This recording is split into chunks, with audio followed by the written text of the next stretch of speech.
Bismillahirrahmanirrahim. In the name of Allah, the most gracious, the most merciful. अस्सलाम वालेकुम students. जैसा कि आप जानते हैं कि सेकंड ईयर की बुक 2 में हमारे पास इसके 2 पार्ट्स हैं। पार्ट 1 में प्रोज़ के 10 चैप्टर्स हैं, जिसमें से 10 नंबर के क्वेश्चंस यानी कि शॉर्ट क्वेश्चंस 10 नंबर के आएंगे। उसके बाद पार्ट 2 है, जिसमें 5 हीरोज़ शामिल हैं, जिसमें सर विंस्टन चर्चिल यानी कि first year at Harrow, Alexander Fleming, Louis Pasteur, Mustafa Kemal और उसके बाद hitch hiking across the Sahara यानी कि क्रिस्टोफर के बारे में। तो हमारे ये 5 जो हीरोज़ हैं, इसमें से भी 10 नंबर के क्वेश्चंस आते हैं, यानी कि बुक 2 में से टोटल 20 नंबर के शॉर्ट क्वेश्चंस आएंगे। तो पार्ट 2 का जो पहला चैप्टर है, पहला हीरो है वो सर विंस्टन चर्चिल, जो कि बरतानिया के वज़ीर आज़म भी रहे हैं। जंग अज़ीम 2 में यानी कि वर्ल्ड वार 2 में उनका किरदार रहा है। उन्होंने थॉरोली इंग्लिश सीखी। हैरो में जब उनका एडमिशन हुआ तो उनको प्लेस किया गया लोएस्ट कैटेगरी ऑफ स्टूडेंट्स में, जिसमें स्टूडेंट्स को सिर्फ इंग्लिश सिखाई जाती थी। और उस स्कूल की रवायात के मुताबिक जो सबसे स्टूपिड बॉयज़ होते थे, सबसे डल बॉयज़ होते थे, उनको इंग्लिश सिखाई जाती थी। और जो अच्छे स्टूडेंट्स होते थे उनको मैथमेटिक्स, लैटिन और ग्रीक, जो कि लैंग्वेज ऑफ ऑनर थी, वो सिखाई जाती थी, लैंग्वेजेस ऑफ ग्लोरी थी। आपको पता है कि इंग्लिश को वेस्ट जर्मैनिक लैंग्वेज कहते हैं, तो ये केल्टिक लैंग्वेजेस से ड्राइव हुई है। तो इससे पहले इटालियन हो गई, फ्रेंच और ग्रीक, लैटिन, ये बड़ी इंपॉर्टेंस की लैंग्वेजेस थी। तो जो उनके अच्छे स्टूडेंट होते थे इंग्लैंड के, उनको ग्रीक और लैटिन सिखाई जाती थी, मैथमेटिक्स सिखाई जाती थी। तो इसमें उन्होंने अपने पर्सनल एक्सपीरियंस के बारे में बताया कि मेरा जो स्टे था 3 इयर्स एट हैरो, तो मैंने थॉरोली इंग्लिश सीखी, तो उसका क्या फ़ायदा हुआ। 1953 में Nobel prize for literature win किया। उसके बाद अपनी जो अर्निंग थी, उनकी जो लिविंग थी, वो बड़े अच्छे अंदाज से कमाई। तो कहते हैं कि जो अच्छे स्टूडेंट्स थे वो मैथमेटिक्स, लैटिन, ग्रीक सीखने के बाद उनको भी वापस इंग्लिश की तरफ आना पड़ा, ब्रिटिश इंग्लिश की तरफ आना पड़ा, ताकि वो अपनी लिविंग, अपनी रोज़ी कमा सकें।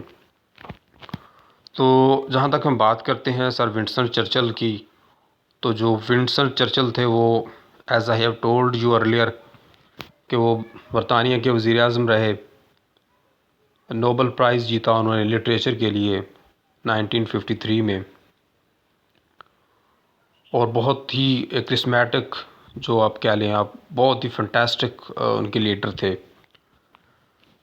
तो today we are going to discuss question and answers of chapter number 11, which is our first hero.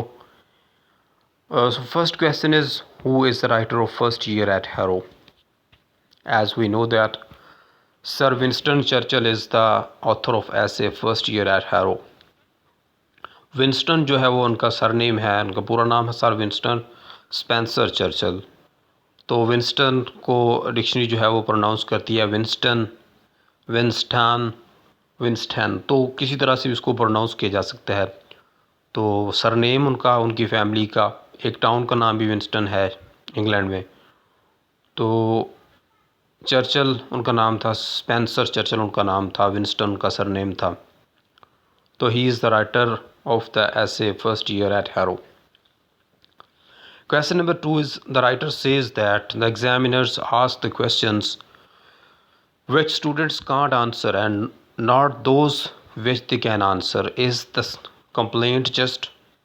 कहता है कि एग्जामिनर्स इस तरह के क्वेश्चन पूछते हैं जिनको स्टूडेंट्स बआसानी उनका आंसर नहीं कर सकते, उनका जवाब नहीं दे सकते, हमेशा मुश्किल क्वेश्चन करते हैं। तो क्या उनकी जो कंप्लेंट थी वो जस्ट है या नहीं, वो मुनसिफ हैं अपनी कंप्लेंट में या नहीं। तो जैसे कि हम जानते हैं, जैसे उन्होंने फ़र्स्ट एग्ज़ाम दिया हैरो पे आगे, एंट्रेंस एग्ज़ामिनेशन उनका जो हुआ था, तो उसमें उनका जो लैटिन पेपर था वो मुश्किल था, मैथमेटिक्स का पेपर हुआ, तो वो चाहते थे कि उनका पोइट्री का पेपर हो, हिस्ट्री का हो, ऐसे राइटिंग का हो, तो इस तरह की चीज़ें, तो उनके लिए जो पेपर था वो मुश्किल था। तो उनकी जो कंप्लेंट थी वो कुछ हद तक वो कंप्लेंट थी वो ठीक थी, लेकिन अगर आप वेल प्रिपेयर्ड हैं किसी एग्ज़ाम के लिए, तो कोई भी क्वेश्चन हो तो स्टूडेंट जो हैं वो उसको आंसर कर सकते हैं। लेकिन जो चीज़ आपने बिल्कुल नहीं पढ़ी हो, आपका इंटरेस्ट नहीं है, तो उसको आंसर करना हमेशा मुश्किल होता है।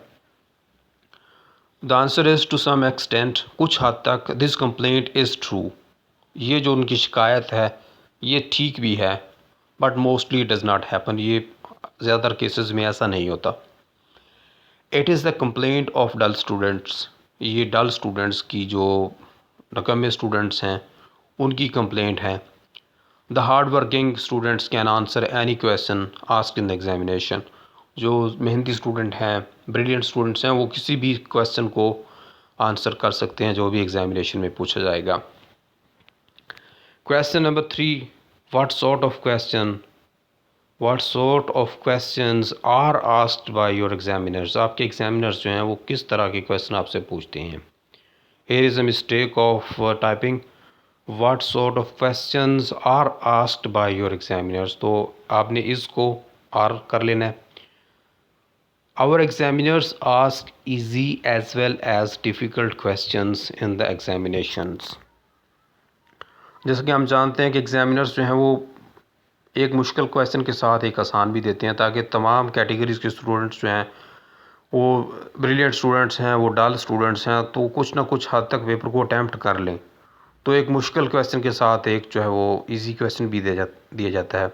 तो ये हर बंदे की मेंटल कैपेसिटी होती है कि वो किसी को मुश्किल क्वेश्चन जो है वो आसान लग रहा होता है और किसी को आसान भी मुश्किल लग रहा होता है। तो हमारे जो एग्जामिनर्स हैं वो दोनों तरह के क्वेश्चन जो हैं, वो टफ़ क्वेश्चन भी पूछ रहे हैं, वो ईजी क्वेश्चन भी पूछ रहे हैं।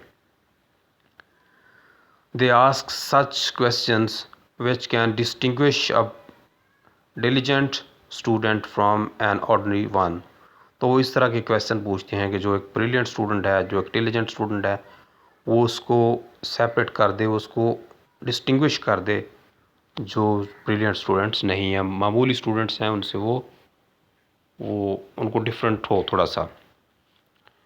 Question number 4 is why didn't Churchill do well in the examinations, तो हमने पहले भी बात की है कि चर्चिल ने अच्छा परफॉर्म एग्ज़ाम इसलिए नहीं किया कि उससे वो लैटिन, मैथमेटिक्स और ग्रीक का पेपर लिया गया, जो कि उसके लिए बिल्कुल नई चीज़ थी। तो जो सर वेल्डन थे, हेड मास्टर थे, उन्होंने उसको जज कर लिया कि ये बिल्कुल एम्प्टी माइंडेड बंदा है, इसको जो भी पढ़ाया जाएगा तो वो उसको इजीली पिक कर लेगा, उसको इजीली अंडरस्टैंड कर लेगा। तो उन्होंने उसको इंग्लिश सीखने की जो लोएस्ट कैटेगरी थी वहाँ पे लर्निंग की, इंग्लिश लैंग्वेज जो थी उसको सीखने पे लगा दिया। तो इंग्लिश पार्सिंग की, इंग्लिश एनालिसिस किया उन्होंने। तो यही वजह थी कि एग्ज़ाम में अच्छा परफॉर्म ना कर पाए। ही लाइक्ड पोइट्री एंड ऐसे writing, but the examiners were interested in Latin and mathematics, paper जो एंट्रेंस एग्जामिनेशन के लिए रखे गए थे वो लैटिन और मैथमेटिक्स के थे। He did not know the answer of the questions, वो जवाब नहीं जानते थे उन आंसर्स का। So he couldn't do well in the examination, उन्होंने अच्छा एग्जामिनेशन में परफॉर्म नहीं किया। Question number 5, how did he do his Latin paper, तो ये बड़ा फ़नी सा आंसर है, बड़ा फ़नी, बड़ा इंटरेस्टिंग उन्होंने उनकी जो अटैम्प्ट थी पेपर की। He says that he just road his name, अपना नाम लिखा on the top of page, page के ऊपर उन्होंने अपना नाम लिखा। देन रोट क्वेश्चन नंबर 1, फिर लिखा 1, and after much reflection put a bracket around it दस, और उसकी गिर्द बड़ी रिफ्लेक्शन के बाद, सोचो विचार के बाद, उसके गिर्द जो थी वो एक ब्रैकेट डाल दी। देन अननोइंगली, उनको पता भी नहीं चला, he put a blot and many smudges on the paper, एक छोटा सा कहीं से स्याही का आके एक नुक्ता सा बन गया और छोटे छोटे नुक्ते जो थे वो बैठे बैठे उन्होंने स्मजेस जो थे, डर्टी मार्क्स जो थे वो पेपर पे लगा दिए। तो ये था, पहले उन्होंने पेपर पे अपना नाम लिखा, क्वेश्चन नंबर 1 लिखा, उसके गिर्द कुछ अर्सा टाइम सोचने के बाद ब्रैकेट्स डाले, फिर एक अननोइंगली एक ब्लॉट, एक स्याही का धब्बा, और उसके गिर्द उन्होंने स्मजेस लगाने यानी कि डर्टी मार्क्स जो थे वो पेपर पे लगाने शुरू कर दिए। Question number 6, Churchill was taught English at Harrow and not Latin and Greek, was it gain और लॉस। इम्पोर्टेंट क्वेश्चन है कि चर्चिल को वहाँ पे 3 साल जो उसका स्टे था ग्रीक और लैटिन नहीं सिखाई गई बल्कि उसको इंग्लिश सिखाई गई, तो क्या ये उसके लिए एक नुकसान था या उसके लिए एक फ़ायदेमंद चीज़ थी। Churchill was taught English eight harrow and not Latin and Greek, it was a gain for him, ये उसके लिए एक फ़ायदेमंद चीज़ थी, उसने उससे गेन किया था कुछ। This knowledge proved very useful for him in his future to earn his livelihood and professional promising career. क्या फ़ायदा हुआ था कि उनको अपनी लिविंग उन्होंने कमाई, अपनी उनके लिए बड़ा यूज़फुल था अपनी फ्यूचर लिवलीहुड के लिए, और उसका जो प्रॉमिसिंग करियर था वो सिर्फ इंग्लिश की वजह से था। तो जो इंग्लिश सीखी 3 साल हैरो पे रह के, वो उनके लिए एक मुकम्मल गेन था, लॉस नहीं था किसी तरह से भी।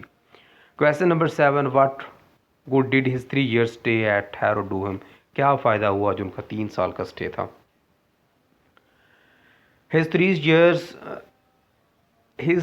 years यहाँ पे years जो है वो मिसिंग है।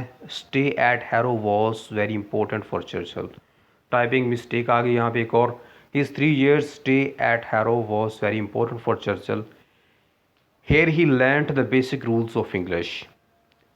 हमने पहले भी बात की कि इंग्लिश एनालिसिस किया, subject object verb conjunctive clauses disjunctive clauses सारी चीज़ें उनको, जो डिफरेंट कलर की पेंसिल्स थी उनके जो टीचर थे मिस्टर समरवेल, वो उनको पार्सिंग करवाते, उनको एनालिसिस करवाते तमाम चीज़ों का। तो this knowledge proved very useful for him in future to earn his livelihood and a promising career. इसका आंसर भी सेम लाइक क्वेश्चन नंबर 6 है। तो उसको फ़ायदा ये हुआ था कि he earned his livelihood and he had a promising career. He became Prime Minister of UK and he won Nobel Prize for Literature in 1953. Question number 8 is, in after years, how did the knowledge of English stand him in good stead? In after years, the knowledge of English proved very useful for him in his practical life. By knowing his national language, he faced no difficulty in daily affairs of life. He became a successful politician. He became Prime Minister of UK. He won Nobel Prize for Literature. All these were gains for him after learning English language, which was his national language.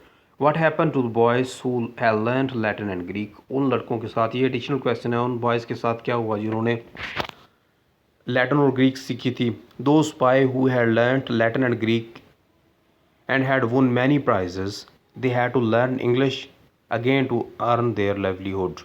उनको दोबारा सीखना पड़ी English. Question number 10 is, what is Churchill's advice regarding learning English. उनकी क्या advice है। हमने उसकी जो समरी थी, जो उसका इंट्रोडक्शन चैप्टर का पढ़ा था, उसमें हमने उनकी पढ़ी थी कि I am biased, naturally I am biased to the boys learning English. His advice is that all English boys should learn English first. तमाम जो English boys हैं, इंग्लैंड के रहने वाले जो लड़के हैं, उनको सबसे पहले इंग्लिश सीखना चाहिए। They should get into their bones. उनको चाहिए कि इंग्लिश को अपनी हड्डियों में रचा बसा लें। Later on, clever ones may learn Latin as an honor.